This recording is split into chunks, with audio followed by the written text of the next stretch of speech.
राम जी महाराज के चरणों में बारंबार वंदन प्रणाम करते हुए परम पूज्य परमादरणीय प्रातः स्मरणीय श्री सद्गुरुदेव भगवान के चरणों में कोटि दंडवत प्रणाम करते हुए भूत भविष्य वर्तमान के सभी संत महापुरुषों के चरणों में वंदन प्रणाम करते हुए सत्संग सभा में विराजमान सभी सत्संगी गुरुमुखी राम स्नेही भाइयों, माता और बहनों,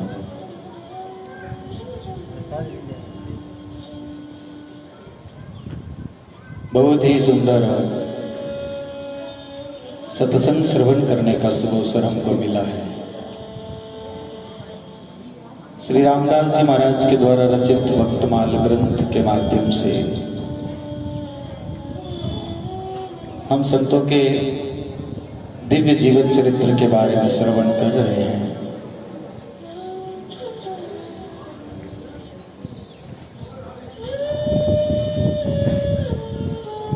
कल के प्रसंग में स्वामी जी श्री रामचंद्र जी महाराज के जीवन प्रसंग के बारे में हम श्रवण कर रहे थे।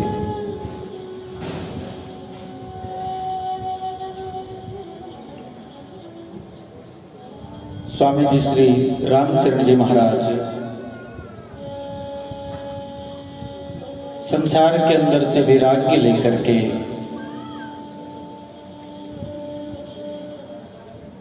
और सद्गुरु की शरण में आते हैं।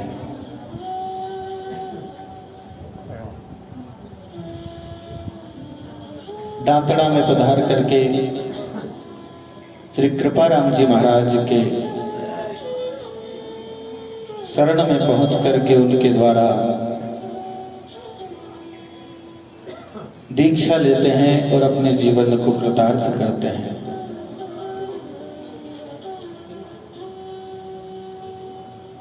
गुरु दीक्षा लेने के पश्चात गुरु आज्ञा पाकर के श्री रामचरण जी महाराज ने गूदड़ वेश धारण कर निकट के निर्जन स्थान में भजन साधन जो है करना शुरू किया। पहले के संतों में ये विशेषता होती थी और इसीलिए जीवन में उनके एक प्रकाश रहता था, जीवन दिव्य होता था। उपदेश लेकर के, अनुमति लेकर के, आज्ञा लेकर के और साधना में प्रवृत्त हो जाते थे, लग जाते थे।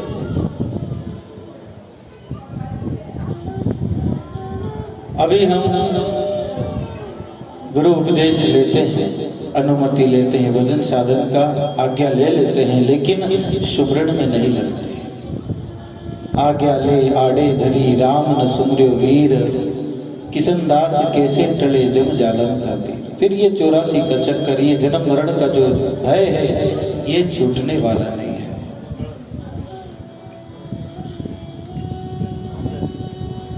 नाम के अंदर में लग जावे, सुमरण में लग जावे, भजन में लग जावे, तब जीवन में दिव्यता आती है। महापुरुषों की कृपा जो है फिर उस जीव के ऊपर होती है और वो नाम के प्रभाव से, भक्ति के प्रभाव से परम केवल धाम को प्राप्त कर लेता है। एक समय रामचरण जी महाराज सुमरण में इतने तल्लीन थे, आपको ना खाने पीने की सुध रही और ना ही दिन रात का कोई भान रहा। जब साधक साधना में गर्क हो जाता है, उसकी लीव परमात्मा से लग जाती है, तो बाहर की जो सुध होती है वो विसर जाती है। बाहर का कुछ भान उसे फिर नहीं रहता। ऐसे ही महाराज के जब ध्यान में लगे, सुमरण में, भजन में लगे, तो इतना प्रगाढ़ ध्यान उनका लगा कि नींद, भूख इत्यादि सब जो है विसर गई।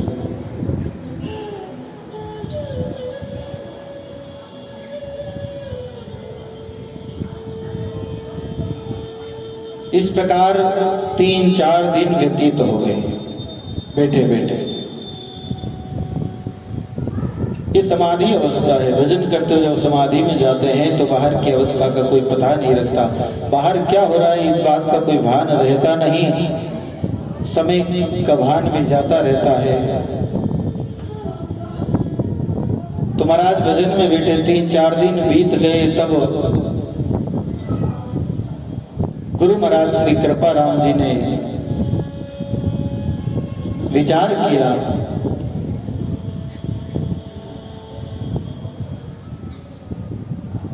कि भजन करने के लिए गया था, अभी तक लौटा नहीं, कहाँ रुक गया। चिंता करने लगे। शिष्य मंडली के साथ श्री रामचरण जी महाराज को ढूंढने के लिए गुरु महाराज निकल पड़े। ढूंढते ढूंढते बहुत प्रयास के पश्चात आप एक निर्जन स्थान पर भजन करते हुए दिखाई दिए, साधना में बैठे। तब गुरु महाराज ने उन्हें भोजन करने को कहा एवं अपने साथ लेकर के आश्रम पर लौट आए और कहा कि भोजन तो समय पर ही ग्रहण कर लेना चाहिए, क्योंकि इस शरीर को भाड़ा देना भी परम आवश्यक है। ये हमारा जो शरीर है ये अन्नमय कोश है, अन्न के द्वारा ये टिका है, इसलिए इसका भाड़ा भी देना जरूरी है। कबीर साहब कहते हैं, कबीर काया कुकरी करे भजन में भंग, या तो टुकड़ो डाल फिर भजन करो निशंग। तो महाराज कहते हैं कि इसका भाड़ा देना भी परम आवश्यक है। बिना भोजन के शरीर शिथिल हो जाएगा, कमजोर हो जाएगा, अतः इसकी सुरक्षा भी तो आवश्यक है। भाई शरीर स्वस्थ होगा तो स्वस्थ शरीर से ही तो साधना होगी। शरीर कमजोर हो जाएगा, कृष्ण हो जाएगा तो फिर साधना नहीं बनेगी।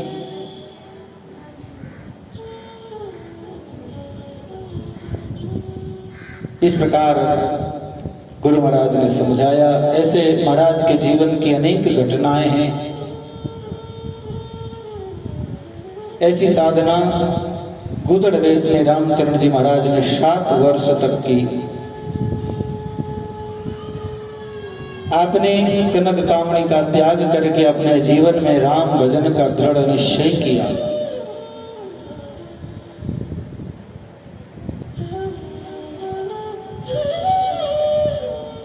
स्वामी जी महाराज गुरु महाराज की आज्ञा प्राप्त करके साधना करते हुए निकटवर्ती गांव जो जहाजपुर, मांडलगढ़, शकरगढ़ होते हुए बिगोद गांव में आए थे। बिगोद गांव में आपने चतुर्मास किया। पहाड़िया में आपने भजन किया। बिगोद गांव की जो पहाड़ी है उनमें चतुर्मास समापन के बाद आपने खदरा गांव अजमेर की शमशान भूमि में विराजमान होकर के भजन किया था।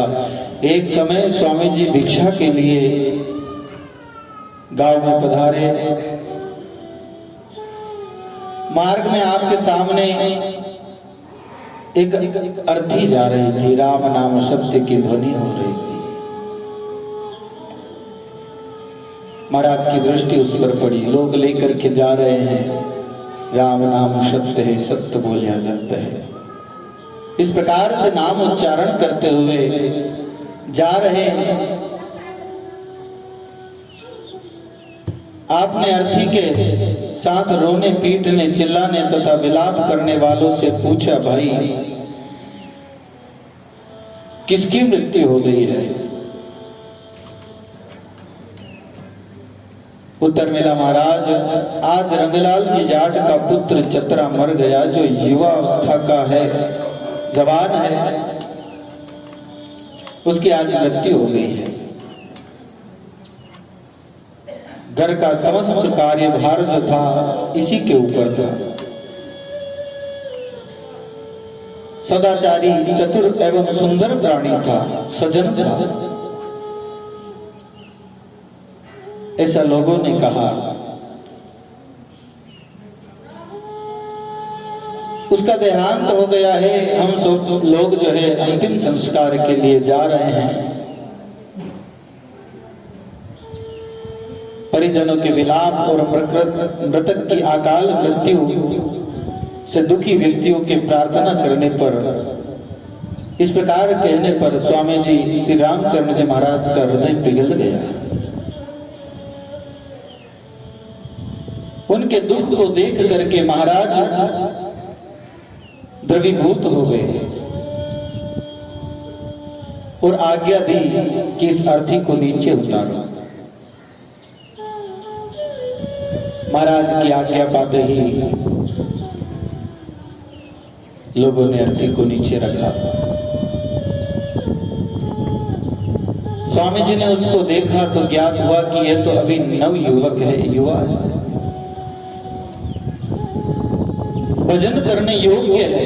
देखो संतों के अंदर में भाव जो आता है, संसार के अंदर में क्या भाव आता है, ये तो युवक है, अभी करे कमावे जुड़ा है। संत कहीं के भजन करने योग्य है, अभी साधना करके अपना कल्याण कर सकता है, परम मोक्ष की प्राप्ति कर सकता है। यह विचार करके स्वामी जी ने फरमाया कि तू चतरा है, चतुराई से चेत, तुम्हारा नाम चतरा है तो चतुराई से चेत, निद्रा में क्यों सो रहा है अचेत होकर के। ऐसा कह करके स्वामी जी ने अपना वरद हस्त जो है चतरा के मस्तक पर रखा। जैसे ही मस्तक पर हाथ रखा, क्या था, चतरा जो था जैसे सोया प्राणी एकाएक नींद से जाग करके खड़ा होता है, उठता है, उसी प्रकार के शीघ्र वो चतरा जो है उठ करके बैठ गया। बोलो राम। ऐसे महापुरुषों की कृपा होती है, संत क्या नहीं कर सकते। सभी लोगों को बड़ी प्रसन्नता हुई, बड़ा आश्चर्य हुआ। सभी लोग श्री रामचंद्र जी महाराज के चरणों में गिर करके यश गाने लगे। चतरा के पिता रंगलाल जी जाट ने भी चरण पकड़ करके कहा कि महाराज आपने चतरा को जीवित किया है, आज से चतरा मेरा नहीं है। ये भी समझदार व्यक्तियों का काम है, नहीं तो मारो बेटो जिंदो हो गयो, बस अब पूछनो कहीं गला से लगाना घर ले जाओ था। लेकिन उनके पिता ने भी विवेक पूर्वक कार्य किया है। बोले महाराज अब ये चतरा मेरा नहीं है, आपका है, इसको आपकी ही शरण में रखें, कृपा करें। सूता जन्म अनेक का सदगुरु दिया जगाय, राम चरण सपना तना शब्द को गया विलाय।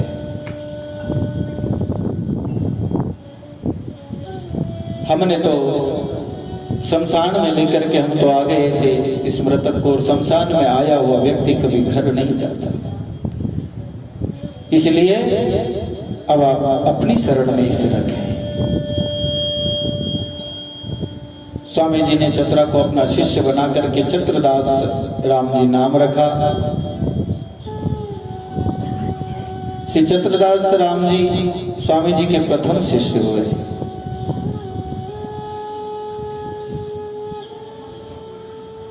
ये जीवन जो हमें मिला हुआ है इसका भी कोई भरोसा नहीं, एक दिन सबको शमशान में जाना है। ये रास्ता चल रहा है, हम सब यात्रा में लाइन में लगे हुए हैं।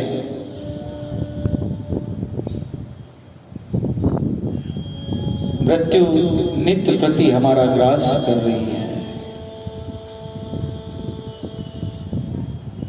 अभी हमारे पास परमात्मा की कृपा से बहुत अच्छा समय मिला हुआ है। इस समय को सार्थक करने के लिए परमात्मा का भजन सुमरण करना चाहिए। इस संसार के मान गुमान में, अभिमान में नहीं बिताना चाहिए। रामचरण जी महाराज अपने पद में कहते हैं,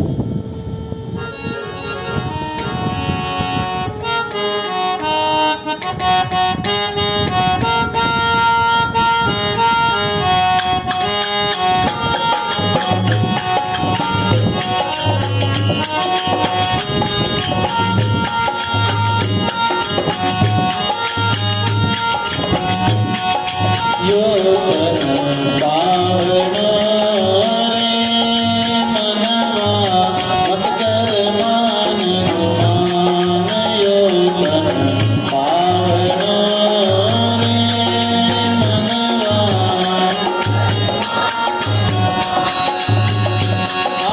आजकाल की समय मायने आजकाल की समय मायने छोड़ चले विद्वान यो तन पावन रे मनवा यो तन पावन रे मनवा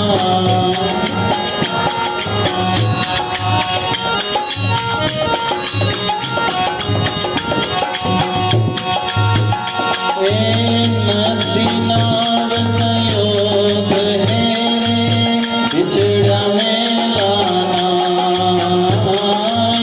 नदी नाव संयोग है रे बिछड़ा में लाना मनवा बिछड़ा में लाना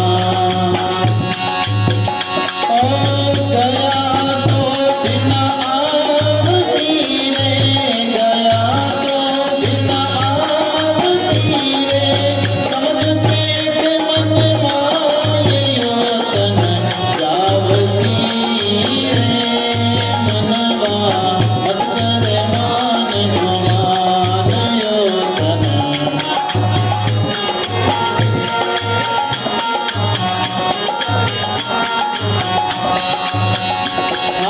आजकाल की समय मायने आजकाल की समय मायने छोड़ चले विद्वान यो तन जावती रे मनवा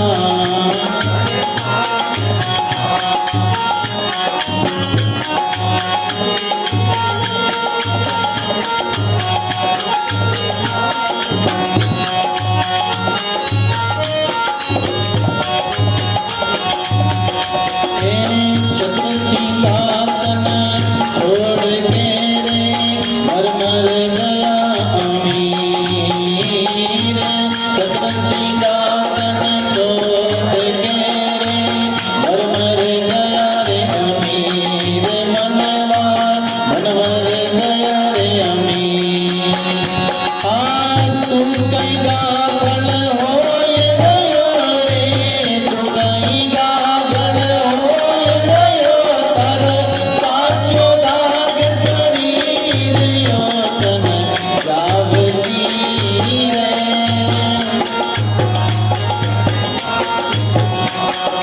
यो तन पावन रे मनवा मत करे मान गुमान यो तन पावन रे मनवा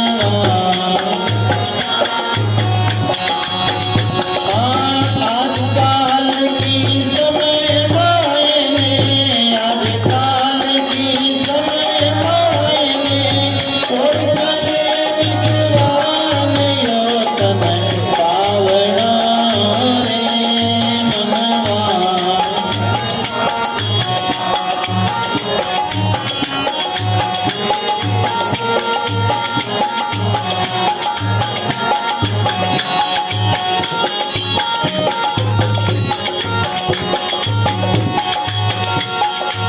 बहुत बड़ी सिर ऊपरे रे जीवन जुतिया बहुत बड़ी सिर ऊपरे रे जीवन जुतिया मनवा जीवन जुतिया गुण जाने कब आवती रे गुण जाने कब बात बताओ साथ यो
गुरुदेव भगवान की।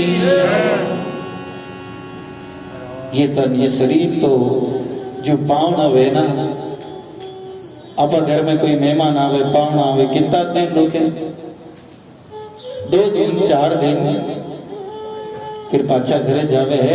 इन्हीं वास्ते इन्हीं तरह वो शरीर जो है वो तन जो है वो पावन है, इन्हें संत पावन किया, वो 4 दिन के लिए मिलियो है। आज काल की समय मायने छोड़ चले, कि आज मरनो है ना कि काल मरनो है।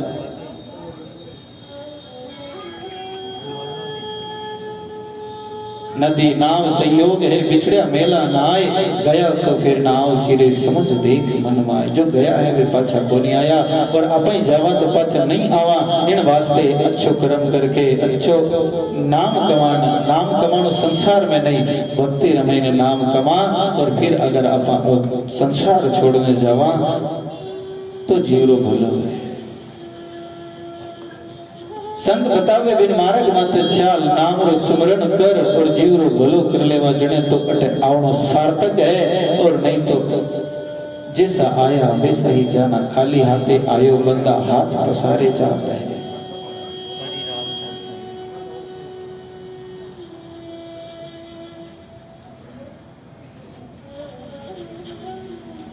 स्वामी जी महाराज के प्रथम शिष्य श्री चतुरदास जी महाराज हुए।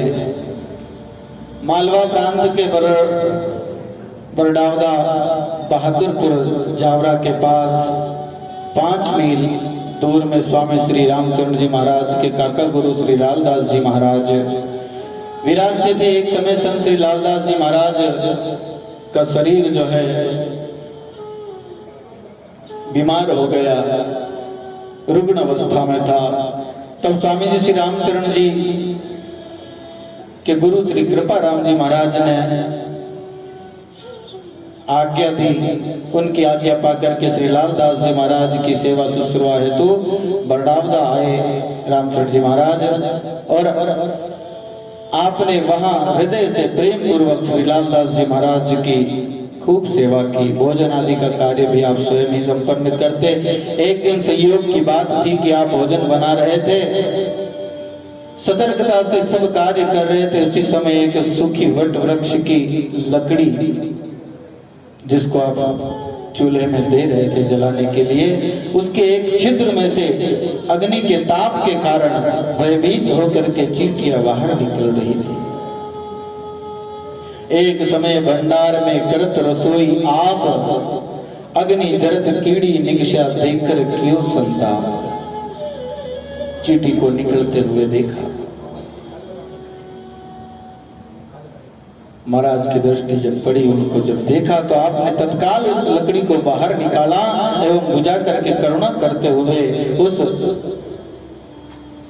लकड़ी को पृथ्वी पर रोक दिया। जलती हुई जो लकड़ी थी, सूखी लकड़ी, उसको पृथ्वी पर रोक दिया, जिसका वट वृक्ष हो गया।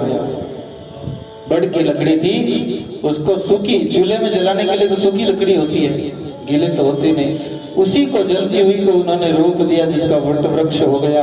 आज भी उस लकड़ी की आकृति जैसा वट वृक्ष विद्यमान है, जो अब रामचरण जी के बड़ के नाम से विख्यात है। इस घटना के बाद आपने बड़ा भारी पश्चाताप करके संत श्री लालदास जी महाराज से कहा कि संसार का त्याग भी किया, फिर भी चित्त में शांति नहीं है, शांति कैसे मिले। तब श्री लालदास जी महाराज ने श्री रामचंद्र जी महाराज को पुनः दांतड़ा भेज दिया और कहा कि श्री कृपा राम जी ही इनका निवारण करेंगे कि शांति क्यों नहीं है। बरडावदा के रास्ते में आते समय मालागार गांव में रसायनी कला के जानकार से भेंट हुई, जो तांबा से सोना बना देता था। वह विद्या वो श्री रामचरण जी महाराज को देना चाहता था, परंतु राम रस में मस्त स्वामी जी ने उस विद्या को राम रस के आगे तुच्छ माना और ग्रहण नहीं किया। दांतड़ा पहुंचने पर कीड़ियों की घटना गुरु महाराज श्री कृपा राम जी महाराज को बताई। तब गुरु जी ने भोजन बनाने के कार्य से रामचरण जी महाराज को मुक्त कर दिया। विक्रम संवत 1815 में जयपुर के पास गालब ऋषि की तपोस्थली पर गलता जी में मेला लगा था। इस मेले में देश प्रदेश के कई साधु महात्मा पधारे थे। कुछ संत दांतड़ा से होते हुए आए। गुदड़वासा श्री कृपा राम जी महाराज ने भी मेले में जाने की तैयारी की। साथ में संत मंडली के साथ श्री रामचरण जी महाराज भी चले। रास्ते में एक चौरे नगर टोक में इस साधु मंडली का भोजन दांतड़ा महंत श्री कृपा राम जी महाराज ने बनवाया था और इस अवसर पर साधुओं ने भोजन के समय बड़ी उद्दंडता की बखेड़ा खड़ा किया। तर्क वितर्क करने लगे, जिन्हें सुनकर के स्वामी श्री रामचरण जी महाराज को बड़ी निराशा हुई कि गुरु महाराज से पूछा कि ब्रह्म प्राप्ति का यही साधन है या और कोई अन्य है। इस प्रकार उन्होंने अपना यह विचार गुरुदेव के सम्मुख रखा। अपने शिष्य की बात सुनकर श्री कृपा राम जी महाराज ने कहा, उन्हें वैराग्य एवं राम मिलन की उत्कृष्ट चेष्टा को पहचान करके उन्हें प्रवृत्ति मार्ग को त्याग करके पूर्ण निवृत्ति का मार्ग जो है कृपा राम जी महाराज ने दिया। ये जो एक दूसरे झगड़ते रहते धन के लिए, संपत्ति के लिए, पद के लिए, गादी के लिए, जब ये देखा ऐसा बवाल तो रामचरण जी महाराज ने पूछा गुरु महाराज से, क्या मुक्ति का यही मार्ग है? तो उनकी तीव्र वैराग्य की इच्छा को देख करके उनको निवृत्ति का मार्ग दिया।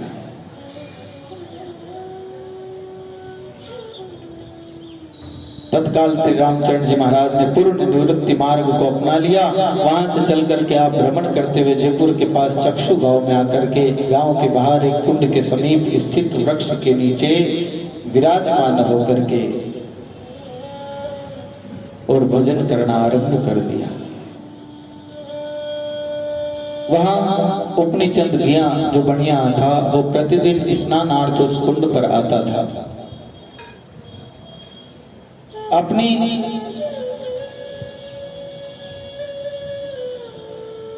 नित्य क्रिया के अनुसार वह स्नान करने के लिए आया। उसकी स्नान करने की क्रिया बड़ी विचित्र थी। यह प्रकृति के विरुद्ध जलाशय में कूद कूद करके स्नान करता था। यह धर्म के विरुद्ध है। जब हम किसी जलाशय में जाते हैं तो स्नान साधारणतः करना चाहिए। साधु स्नान नाम से निर्मल मनुष्य स्नान जल छान के नावे। काग स्नान चौपड़ चापड़ पशु स्नान गदौड़ मचावे। ये पशु का स्नान है, हाथ पटकना, पैर पटकना। तो इस प्रकार से जब उन्हें स्नान करते हुए देखा, कभी उल्टा कूदता, कभी सीधा कूदता, रामचरण जी महाराज ने कहा कि मनुष्य के लिए इस प्रकार स्नान करना उचित नहीं है। कूद कर स्नान करने से जीव हिंसा होती है, जिससे सिर पर पाप का भार चढ़ता है और नरक की प्राप्ति होती है। फिर उसे होश आया, तब स्वामी जी ने कहा, अब तक किए हुए पापों का छुटकारा पाने हेतु भजन करो और अधिक नहीं तो प्रतिदिन एक मुट्ठी चने गरीब को बांट दिया करो। ज्यादा नहीं बन सके, एक मुट्ठी चना। तथा भविष्य में इस प्रकार कभी नहीं नाना तथा जल छान करके प्रयोग में लाना। श्री उपनिचंद जी ने स्वामी जी के आदेश को शिरोधार्य किया तथा उसका अनुसरण करने लगा। तथा उन्होंने यह नियम बना लिया कि प्रतिदिन स्वामी जी के दर्शन किए बिना भोजन नहीं करना। राम जी महाराज की कृपा से अल्प काल में ही उनके घर में लक्ष्मी का प्रवेश हो गया था और अब वह सेठ उपनिचंद जी बन गए थे, धनपति हो गए। संतों की जहाँ कृपा होती है वहां सब प्रकार का सुख और आनंद हो ही जाता है। अब तो ये खूब दान करते, सत्संग सुनते।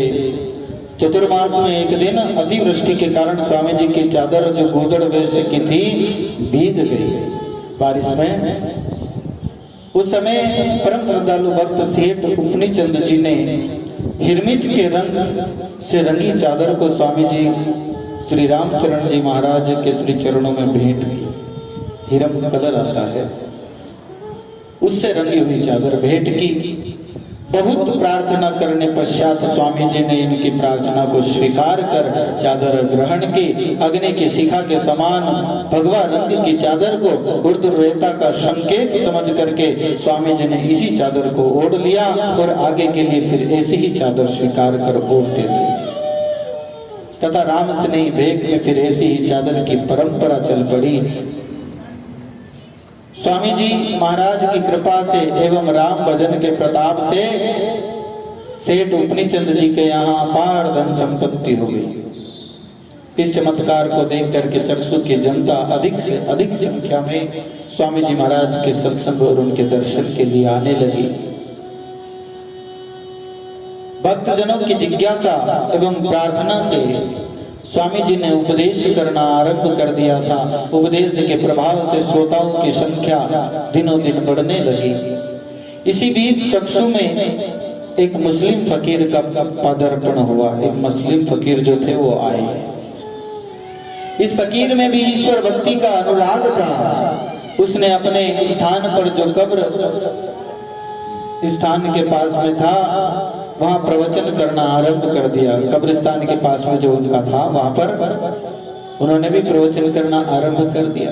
दोनों ओर फकीर व स्वामी जी का सत्संग एवं उपदेश होने लगे। भक्ति के प्रभाव से फकीर साहब के प्रवचन से कब्र स्थान में से हुंकारे की आवाज आने लगी। जो कब्र में मुर्दे सोए वो भी सत्संग में हुंकार भरते हैं।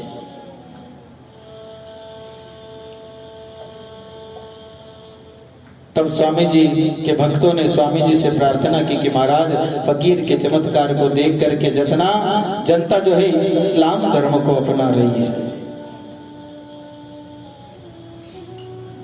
सभी इस्लामी हो जाएंगे, इनका प्रभाव बढ़ता ही चला जा रहा है। तब स्वामी जी ने भी राम भजन के प्रभाव से उनके प्रवचनों से एक खंबे से हुंकार के साथ साथ राम नाम की आवाज आने लगी। वो आवाज खंबे से आने लगी। जब ऐसा चमत्कार देखा तो फिर क्या था, इस चमत्कार को देख करके समस्त श्रोतागण श्री रामचरण जी महाराज के प्रवचन की ओर खिंच आए और उनके शिष्य भी बन गए। लोग चमत्कार को नमस्कार करते हैं। चमत्कार को देख करके अनंत अनंत लोग श्रद्धालु भक्तजन महाराज के सत्संग में प्रवचन में आने लगे और राम सुमरण में लग गए, भजन में लग गए। नित्य प्रति इस प्रकार का सत्संग जो है चलने लगा। अनंत अनंत स्वामी जी महाराज के शिष्य हो गए। इस प्रकार भ्रमण करते हुए असंख्य लोगों को राम भजन करवाया स्वामी जी महाराज ने। और इस दौरान उनके जीवन में अनेक दिव्य घटनाएं घटी, जैसे भेरू जी का हृदय परिवर्तन करना, बडली के जग्गा गुजर को चक्षुदान देना, महाजनपुरा के राम सुख को विद्यादान देना, चौरिया गांव में ब्राह्मण को पुत्र दान देना, बनवाड़ा में नीम की दातुन से नीम का मीठा वृक्ष बनाना, ऐसे अनेक जो है महाराज के जीवन में घटनाएं घटित हुई।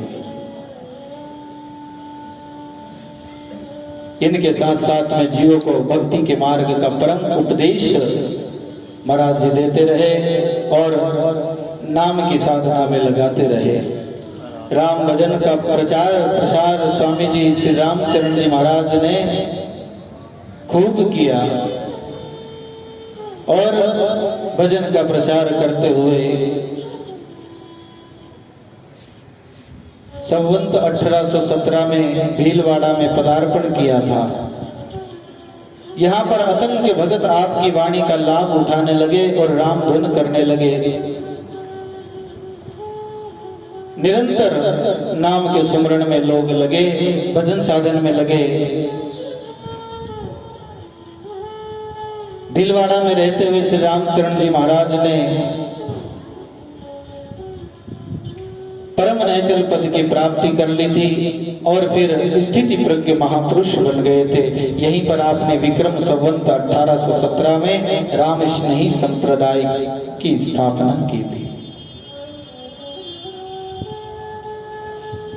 इसी बीच कई सदगृहस्थ शिष्य भी आपके हुए, जैसे कुशल राम जी, नवल राम जी, देवकरण जी आदि। ये सभी शीलव्रती महात्मा थे। गृहस्थ में रहते हुए भी परम सात्विक उनका जीवन और निरंतर परमात्मा के भजन में अपने जीवन को व्यतीत करने वाले ऐसे महात्मा हुए जो निस्दिन परमात्मा का नाम उच्चारण करते थे। जैसे कि महाराज जी ने अपने पद में कहा है,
सुरत समेत नाम में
पाया दिन घट ही में पाया, दिन पाया दिन पाया, दिन घट ही में पाया, दिन पाया दिन बायर फिर कर जन्म गवाया, बायर फिर कर जन्म गवाया, निश्वासर भज राम सनेही, निश्वासर राम बजाई सबल नर देही, राम बजाई सबल नर देही, निश्वासर भज राम सनेही, निश्वासर भज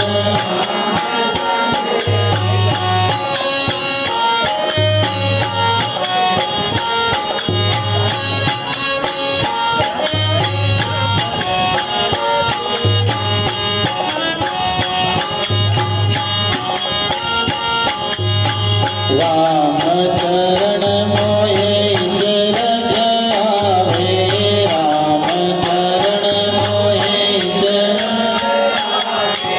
राम चरण मोहे इतर जावे, राम चरण मोहे इतर, पूरब छोड़ पश्चिम को जावे, पूरब छोड़ पश्चिम को जावे, निश्वासर भज राम सनेही, निश्वासर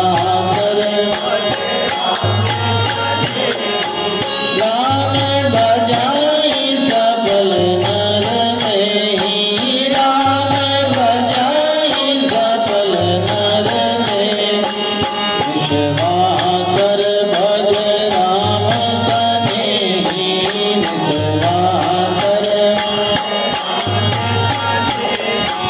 निश्वासर भज राम सनेही, निश्वासर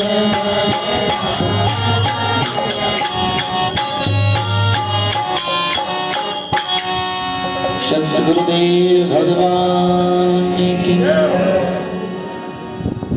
महात्मा कहते हैं निश्वासर भज राम सनेही, निरंतर परमात्मा के नाम का स्मरण कर। क्यों? क्योंकि राम भजाहि सफल नर देही, परमात्मा का भजन करने से, सुमरण करने से ही इस मनुष्य जीवन की सार्थकता है। बड़ी मुश्किल से ये मनुष्य शरीर मिला है, लख 84 भटकने के बाद में ये मनुष्य जीवन का शुभ अवसर मिला है। 84 फिर नर्तन पायो, अब भ्रम सिर क्यों भार उठा। अरे कितनी मुश्किल से, कितना दुख भोगने के बाद में, कितना भटकने के बाद में ये मनुष्य जीवन का शुभ अवसर मिला है, और इसे पाने के बाद में फिर संसार का भार सिर पर लाद दिया। कितना व्यक्ति को अहम होता है, भाई मैं ना हूं तो ऐसा काम है ही नहीं। लो, इतना अहंकार, इतना अभिमान, कितना भार ले लिया संसार का।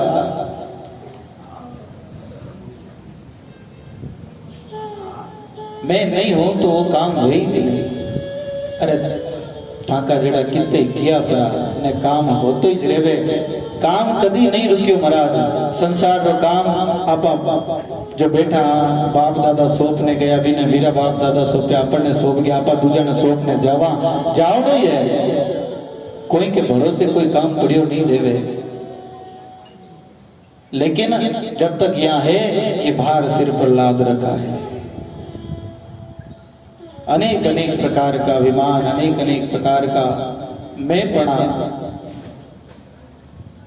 और इसी ही भार में दब करके जीवन को ऐसे ही नष्ट कर देते हैं। जो कार्य करने का होता है उसको छोड़ देते, वो पीछे रह जाता है। और थोड़ा बहुत कोई समय मिलता है इस संसार की आपाधापी में, उसको व्यर्थ में ना जाने कहां कहां भटक के गवा देते हैं। 68 काहू काहे को फिरिए, व्रत करते हैं, उपवास करते हैं, यात्रा करते हैं, इनका कोई मतलब नहीं है, इनसे कोई भी आपको लाभ मिलने वाला नहीं है, क्योंकि इनकी समय नहीं है। आप सब किसान हैं, इस बात को आप भलीभांति जानते हैं कि बीज हम बोते हैं तो ऋतु के अनुसार बोते हैं, समय के अनुसार बोते हैं। अभी जो समय चल रही है इसमें आप मूंग, मोट, बाजरी इत्यादि बोते हो तो वो फसल होती है। अब यार गेहूं चना बोते हो जना, क्या फसल मिलती है? नहीं मिलती है। इसलिए संत कहते हैं कोई करियो रे ऋतु को विचार, साख नीपजे समय वार। समय के अनुसार फसल होती है, इतना तो ज्ञान हमें है ही। इसी प्रकार से इन साधनों का भी एक समय था। सतयुग, त्रेता, द्वापर, ये अलग अलग युग हो गए। सतयुग में लोग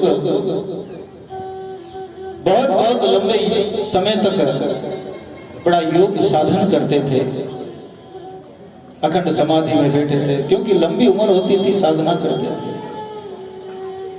त्रेता के अंदर में लोग यज्ञ, जप, तप इत्यादि करते थे, वो समय था। द्वापर में पूजा पाठ, अर्चना इत्यादि का साधन था। इस कलयुग में केवल राम नाम ही सर्वश्रेष्ठ साधन है। तुलसीदास जी महाराज रामायण में लिखते हैं, अहि कलिकाल न साधन दूजा, जोग यज्ञ जप तप व्रत पूजा। इन साधनों का कोई महत्व नहीं है, तो राम ही सुमरिए गाइए, राम ही संतत सुनहि, राम गुण ग्राम ही। केवल राम जी का स्मरण करो, राम जी के नाम का गाओ, निरंतर संतों का सत्संग करो। कलयुग में यही सर्वश्रेष्ठ साधन है। ऐ कलि कर्म न भक्ति विवेक, राम नाम अवलंबन एक। दूसरा और किसी प्रकार के साधन का या कोई महत्व नहीं है। आप करते भी हैं तो व्यर्थ समय ही गंवाते हैं। जैसे महात्मा कबीर साहब अपनी वाणी में कहते हैं, व्रत कर भूखा मरे और तीरथ जाए मरे हिया, कहे कबीर सुनो वे संत पुण्य तो वे कछु दिया। व्रत करने भूखा मारे आको दिन के नहीं खावे, बेव कई वेणु है। अरे परमात्मा का भजन करना है तो भोजन जितनी आवश्यकता है शरीर को दो, बैठ करके साधना करो, भजन करो। भूखे रहने से परमात्मा की प्राप्ति अगर होती तो ऐसे अनंत जीव इस धराधाम पर हैं जिनको जन्म से लेकर के मृत्यु तक भोजन ही नहीं मिलता है। भूखे ही रहते हैं, जीते हैं जब तक भूखे प्यासे रहते हैं, मर जाते हैं, उनको परमात्मा की प्राप्ति हो जाती। लेकिन परमात्मा इतने सस्ते नहीं है जो भूखे रहने से मिल जाते हैं। भूखा तो शरीर रहता है, शरीर से परमात्मा का क्या संबंध? शरीर तो एक साधन है उसे प्राप्त करने के लिए। इसलिए इसके द्वारा परमात्मा की प्राप्ति नहीं होती है। हाँ, आप पुण्य करते, दान धर्म इत्यादि, व्रत इत्यादि करते, उससे क्षणिक जो लाभ मिलता है, कुछ फल मिलता है, वो आपको भोगना पड़ता है, कल्याण नहीं होता। ऐसा नहीं कि किया जो निष्फल चले गया, कुछ काम में नहीं आया, काम में तो आता ही है, उससे पुण्य मिलता है और पुण्य का भोग करना पड़ता है और उसके लिए किसी न किसी रूप में इस धराधाम पर आना ही पड़ता है। तो जीव को कर्म से निवृत्ति नहीं मिलती है और कर्म में उलझ जाता है। जब तब संयम काया कृष्णी, शांत योग व्रत दाना, इनसे नहीं है ब्रह्म से मेला गुण और कर्म बधाना। इसलिए संत कहते हैं, 68 कहो काहे को फिरिए, सुरत समेत नाम में धरिए। अरे जो परमात्मा सर्व अंतर्यामी है, सब जगह विराजमान है, जो आपके पास में है, जिसे हम ढूंढना चाहते हैं, जिससे हम मिलना चाहते हैं, वो कहीं अन्यत्र तो है ही नहीं, वो तो हमारी पास में है। उसे खोजने के लिए कहीं बाहर नहीं जाना पड़ेगा। जब भी मिलेगा अपने आप में ही मिलेगा। जिन पाया तिन घट ही में पाया, भायर फिर करके जन्म दबाया। अगर कहीं मिलेगा तो स्वयं के अंदर में मिलेगा। जिसने भी उसे प्राप्त किया है अपने ही अंदर किया है, बाहर नहीं। घट घट रमता राम न सूझे, लेकिन जो घट घट में विराजमान है उसका तो कोई ज्ञान है नहीं, वो तो समझ में आता नहीं है। उसे छोड़ करके बाहर संसार के अंदर में लगे रहते हैं। बाहर कितना ही खोजो ना, जहां वस्तु है ही नहीं वहां मिलेगी कैसे? कोई वस्तु आपके घर में अलमारी में रखी, आप उसको पूरी दुनिया में ढूंढ के जाओ तो नहीं मिलेगी, क्योंकि रखी तो आपके ही घर में। अपने घर में उसे खोजोगे तो मिल जाएगी, बाहर कितना ही खोजो, कहीं भी चले जाओ अन्यत्र नहीं मिलेगी।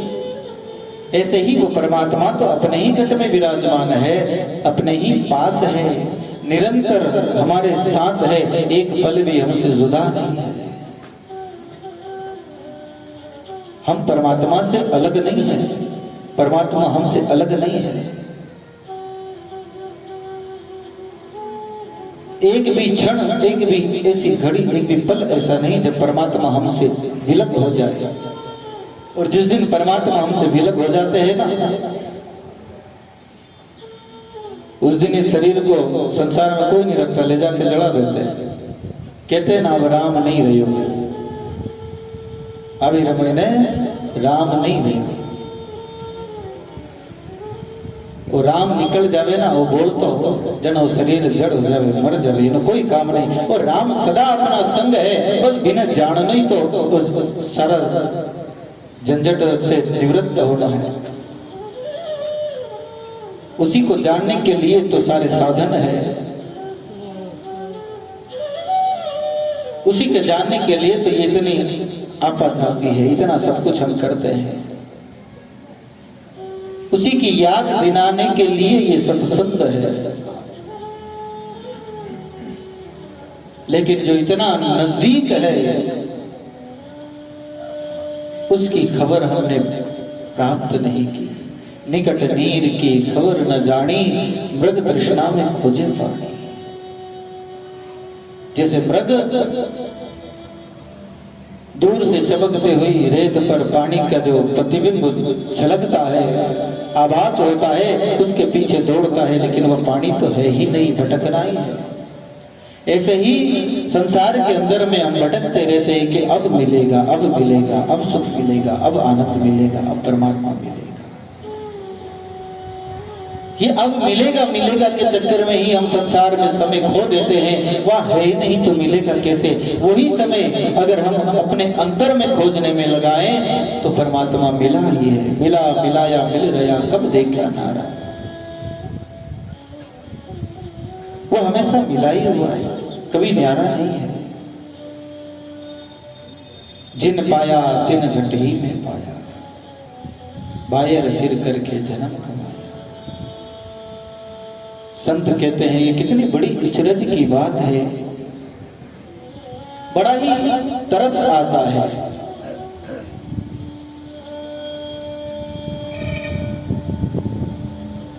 राम चरण मोहि इचरज आवे, पूरब छोड़ पश्चिम को जावे। बड़ा इचरज होता है लोगों के ऊपर, जाना किधर है और किधर जाते हैं। अरे स्वयं नहीं सूझता है रास्ता तो महात्मा लोग बताते हैं, लेकिन फिर भी उल्टे ही चलते हैं।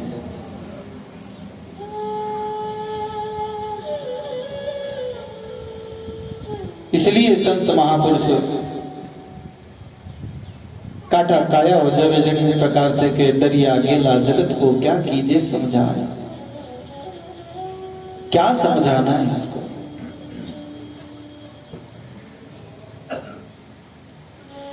थोड़ा बहुत जीवन में कुछ व्यवधान उत्पन्न होता है, कोई थोड़ा बहुत संकट आ जाता है, परमात्मा को छोड़ करके फिर संसार के अंदर में लग जाते हैं। दरिया गेला जगत को क्या कीजिए समझाए, रोग नीसरे देह में पत्थर पूजन जाए। शरीर के अंदर में रोग है, पत्थर पूजने से क्या रोग मिट जाएगा? अरे रोग तो औषधि से जाता है। लेकिन ये भेड़ गति संसार की, इसलिए संत महापुरुष बार बार सचेत करते हैं। बोलिए सतगुरुदेव भगवान की।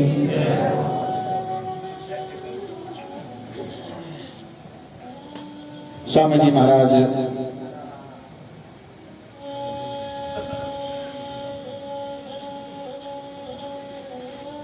निरंतर परमात्मा का भजन करते हुए लोगों को नाम का उपदेश देते रहे। एक बार की घटना है,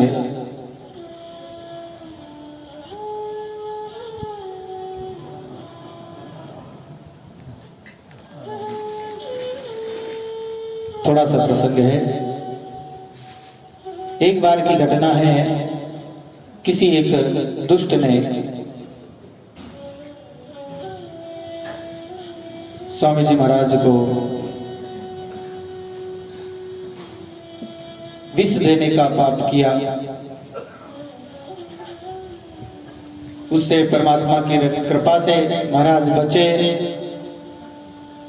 स्वामी जी श्री रामचरण जी महाराज ने विक्रम संवत 1808 में दीक्षा ली थी और विक्रम संवत 1817 में आत्म साक्षात्कार हुआ था तथा रामस्नेही संप्रदाय की स्थापना की थी। विक्रम संवत 1820 में अनुभव वाणी जी का उद्गम हुआ था। उसके बाद में तो शिष्य व श्रद्धालुओं की बाढ़ सी आ गई थी तथा भीलवाड़ा में विक्रम संवत 1822 को श्री देवकरण जी आदि भक्तों ने मिलकर के राम द्वारा का निर्माण किया था और उस राम द्वारा का निर्माण 12 बीघा पक्का में हुआ था। फिर भीलवाड़ा में फुलडोल महोत्सव का आरंभ हुआ।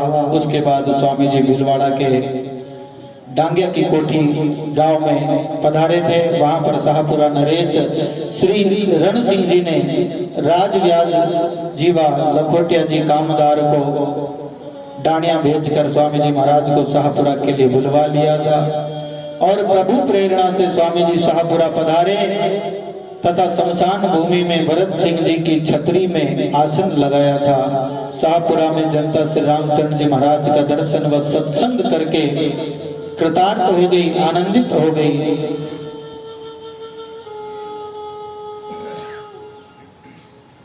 यहाँ पर अनेक भक्तों ने स्वामी जी महाराज का दर्शन सत्संग किया और रोग शोक इत्यादि से निवृत्त होकर के परम आनंद को प्राप्त किया।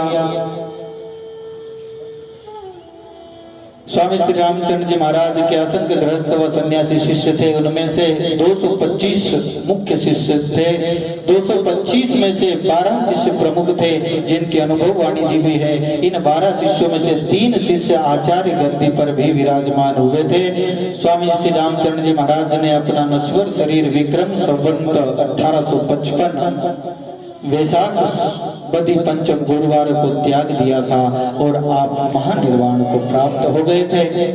शाहपुरा रामस्नेही संप्रदाय के संस्थापक आचार्य महाप्रभु श्री रामचरण जी महाराज को कोटि कोटि हमारा प्रणाम, दंडवत प्रणाम है और अनंत बार उनको वंदन है जो इस धराधाम पर आकर के अनंत जीवों को भक्ति के मार्ग पर लगाया और अनंत जीवों को कल्याण के मार्ग पर लगा करके सतलोक की यात्रा कराई।